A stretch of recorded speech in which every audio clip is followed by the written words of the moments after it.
সম্মানিত শুরু হয়ে গেল সেই গ্রাম বাংলার ঐতিহ্যবাহী হাঁস খেলা। আপনারা দেখতে পাচ্ছেন বিনোদনের অন্যতম আকর্ষণ নাদিম ব্লগস থেকে সরাসরি সম্প্রচারিত হচ্ছে আজকের অন্যতম গ্রাম বাংলার ঐতিহ্যবাহী হাঁস খেলা। অবশ্য চমৎকার একটি খেলা কিন্তু ইতিমধ্যে আমরা দেখতে পাচ্ছি। সবাই চেষ্টা করছে হাঁসটি ধরার জন্য। ওরে সর্বনাশ, আমি তো মাইন্ড খেয়ে গেলাম। চোখ বাঁধা আছে যেহেতু কিছু নির্দিষ্ট লিমিটেশনে নিয়ম কানুনের বেড়া জালে আচ্ছন্ন এই সুন্দরতম একটি ইভেন্ট। অবশ্য একজন লাভ দিয়ে তিনি হাঁস খুঁজে পাননি গো। আহারে, তিনি মানুষের পা খুঁজে পেয়েছে। আহারে, চমৎকার ভাবে চলছে খেলা।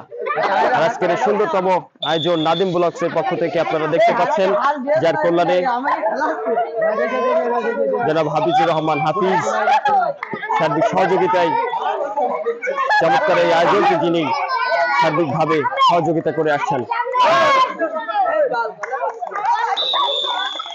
5 জন সৈনিক তারা কিন্তু চেষ্টা করছে হাঁসটিকে ধরার জন্য।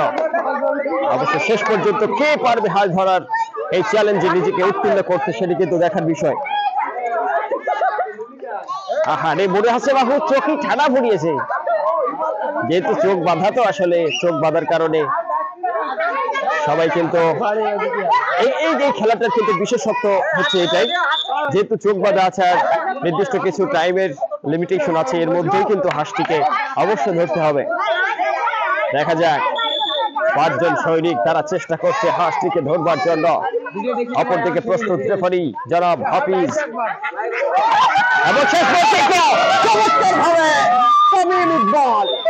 অসাধারণ, তিনি কিন্তু হাঁসটি লুফে নিলেন। চমৎকার একটি দৃশ্য আপনারা দেখতে পেলেন এই মুহূর্তে। তামিম ইকবাল তিনি কিন্তু হাঁসটি শিকার করতে সক্ষম হয়েছেন। নাদিম ব্লগস এর পক্ষ থেকে আপনারা সবাই কিন্তু দেখতে পাচ্ছেন চমৎকার অন্যতম বিনোদনের শ্রেষ্ঠ মাধ্যম আমরা জানি 68,000 গ্রাম বাংলায় যেখানেই বিভিন্ন ক্রীড়া অনুষ্ঠান অনুষ্ঠিত হয় সেখানে কিন্তু নাদিম ব্লগস ছুটে যাওয়ার আপ্রাণ চেষ্টা করে থাকে। তারই ধারাবাহিকতায় আজকের এই গ্রাম বাংলার অন্যতম জনপ্রিয় হাঁস খেলা আমরা কিন্তু দেখতে পাচ্ছি। ইতিমধ্যেই হাঁসটি শিকার করে ফেলেছে তামিম। 5 জনের অংশগ্রহণে খেলাটি সক্রিয় ছিল। আমরা পরপর আরো ইভেন্ট কিন্তু আস্তে আস্তে দেখাবো আপনাদের সবাইকে। সবাই সাথে থাকবেন, নাদিম ব্লগস এর সাথে থাকবেন। ধন্যবাদ সকলকে।